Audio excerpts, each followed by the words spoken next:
Hello, my name is Mary. I'm a nurse. I work in an intensive care setting. I'm going to talk to you today about heart attacks. I'm sure that some of you know somebody that's had a heart attack, suffered from a heart attack, or maybe even lost a loved one due to a heart attack. Personally, I lost a friend. He was a man. He was 35 years old. He died very prematurely from a heart attack. So it can happen to young people. But do you know what a heart attack is? You know, most people don't. I talk to my patients all the time. I said, you know what a heart attack is? And they'll say, well, you know, it's the heart stops, or it's something with the heart. They envision that it's the whole big heart muscle stops. Well, I'm going to talk to you today a little bit about what a heart attack is. First of all, I'm going to quote you some facts and figures. A recent study done in 2012 by Shane and Sev say that over 1.5 million people each year suffer from heart attacks. That heart attacks are the #1 killer in the United States today. Another study by Buckley and Shep go on to say that 33% of people that suffer heart attacks will die. And then the American Heart Association goes on to state that 325,000 people die before they even reach the hospital and receive any medical attention from a heart attack. So what is a heart attack? I'll tell you. I went back to the Pathophys books, and the most recent one that I looked at was a book published in 2011 written by Gould and Rihanna, and it talks about the heart muscle. The heart is a muscle, and it sits in your chest, and it pumps and it pumps and it pumps and it pumps. What it does is it pumps the blood all around our body so that we get the needed nutrition and oxygen that the blood carries. But I want you to think about the heart as a water pump. Just think about the mechanisms of a water pump and how it works. Now, water pumps run on an electrical system. The heart has a very complex electrical system that helps it to pump. The electrical system makes the heart beat. And the other thing is the heart is a muscle just like any other muscle in our body, and it needs a blood supply. So if you look at your hand and you see those blood vessels on your hand, think of those blood vessels running on the outside of your heart. Those blood vessels on the outside of the heart are called coronary arteries. And what happens is in a heart attack is one of those coronary arteries gets plugged. And then the area around the area that the coronary artery supplies with blood, that little area around the heart has death. It has damage due to lack of blood supply. Now the other name for heart attack is called a myocardial infarction. You'll hear the words MI. Now the reason it's called a myocardial infarction is because the heart is called the myocardium, and the infarction just means lack of blood supply. So think about your heart again as a water pump, and you think about the blood vessels on the outside of the heart. Think of those as water pipes. Well, over time those crud up with sediment. In our case, it plugs up with plaquing called arteriosclerosis, just fatty stuff basically. And then as blood runs along through the pipes, blood does what it's supposed to do, and blood will clot. So the arteries can get with plaquing and blood clots. And then the end result is no blood supply to a small heart, and that is a heart attack, death to the tissue. So the studies, according to Buckley and Shep, they talk about how is a heart attack diagnosed? How does the doctor know it was a true heart attack if the person doesn't die? Well, we go by EKGs and we go by lab studies.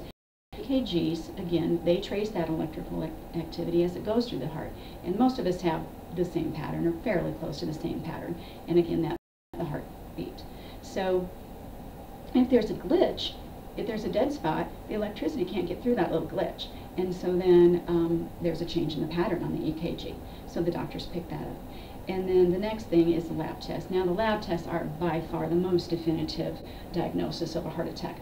What happens is you have that little dead spot and goo spills out into the bloodstream from that. Just think of it like as a bad bruise and goo spills out. Well, that term is actually called cardiac enzymes. So when cardiac enzymes are present in the bloodstream, that means that a person's had a heart attack, and the doctors will do that at timed intervals because they want to see if the MI is evolving or if anything's getting worse. So that's how one is diagnosed. Now, the next thing I'm going to talk about real quickly is the signs and symptoms of a heart attack. You see people come in with chest pain. Chest pain is the most common symptom. It can be very crushing, it can be very tight. They can say, oh, I just can't breathe, an elephant's sitting on my chest, or the bricks are sitting on my chest. It can be pain that comes and goes. It can be pain that radiates to the jaw, to the back, under the arms, down the arms, typically the left. I've seen patients present with just pain in their teeth. Women, the American Heart Association is very strong. They really quote a lot about how women's pain is very atypical and maybe not that crushing chest pain, and in real life you see that quite often. There are maybe other subtle signs of heart attacks, maybe just nausea, maybe some epigastric pain, maybe some sweating, some lightheadedness, some heart palpitations, or sometimes just an overwhelming feeling of doom. And you see that sometimes more with women. They come in with, you know, doctor, something is just wrong. I feel like something's wrong, maybe I'm going to die. And you see that. The next thing I'm going to talk to you about is risk factors. I want you to know that in any clinic that you go to, or in any doctor's office, clinic, hospital, if you're just sitting around, they have pamphlets like this all over the place. This one is from the Nebraska Cardiovascular Health Program, and it lists risk factors to do if you get a heart attack or if you suspect that someone's having a heart attack. Risk factors are smoking, high cholesterol, blood pressure, obesity. Those are things you can control. Overweight is a big one. Stress is something you can control. Factors that you can't control are your age, men over the age of 45, women over the age of 55. The fact if you have family history, and if you have had a previous heart attack. Those are risk factors that you probably can't control. So what do you do if you see somebody that's having a heart attack, or you suspect they're having a heart attack? The first thing you want to do is set that person down. Call 911 immediately. Do not wait. You know, it's better that a person gets to a hospital and it's a false alarm than not. The other thing I want to strongly stress is that you do not drive it as if it is yourself, because you could hurt someone else, and you sure wouldn't want that. So again, in conclusion, a heart attack is caused by lack of blood supply from a plugged artery to a certain part of the heart muscle. That in turn throws the pumping action off in the heart, and people can die from that. What can you do? You can control the risks that you can. You can control your blood pressure, you can control your smoking, you can control your diabetes, you can control your cholesterol by exercising and having a healthy diet.